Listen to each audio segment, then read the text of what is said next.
আমাদের জমি হলো এটাই যে গাতার পার, এইটা হলো গাতার পাড়ের অর্ধেক এই জমির অংশ, আর অর্ধেক অন্য জমির অংশ। এই যে ক্ষেতের এই সাইড দিয়া এই যে ক্ষেতের সাইড, হ্যাঁ এই সাইডে থেকে এই যে সোজা বাতরটা চলে গেছে, এই অংশটা পুরাটা, এই অংশ পুরাটা হলো জমি এখানে 54%।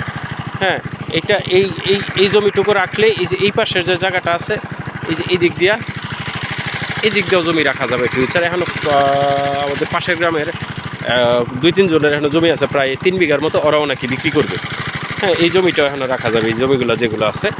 হ্যাঁ, তো এগুলো আস্তে ধীরে রাখা যাবে আর কি। তো আমাদের জমিটা ওখানে দেখতেছি এই যে এই গাতাটা আমাদের এই যে জমিটা রাখার চিন্তা করতেছি, এই জমিটার সাথে গাতাটা আছে, 2টা গাতা আছে এখানে। এই গাতাটা থেকে এই যে গাতার পার দিয়ে এই যে বাতরটা, এই বাতরের ওই যে শেষ মাথা ওই বাতর হয়ে এই যে ক্ষেতটা ধান ক্ষেত, এই ক্ষেতটা এই জমির সাথে পড়ছে, এই ধান ক্ষেতটা। এটার এই যে সামনে যে ওই যে জায়গাটা দেখা যাচ্ছে, এখানে মনে হয় 8-10 কাঠা আছে, এই জমিটাও বিক্রি করবে, ওই ধান ক্ষেতটা ওইটাও বিক্রি করবে। তো এগুলো আস্তে আস্তে নিতে হবে আর কি।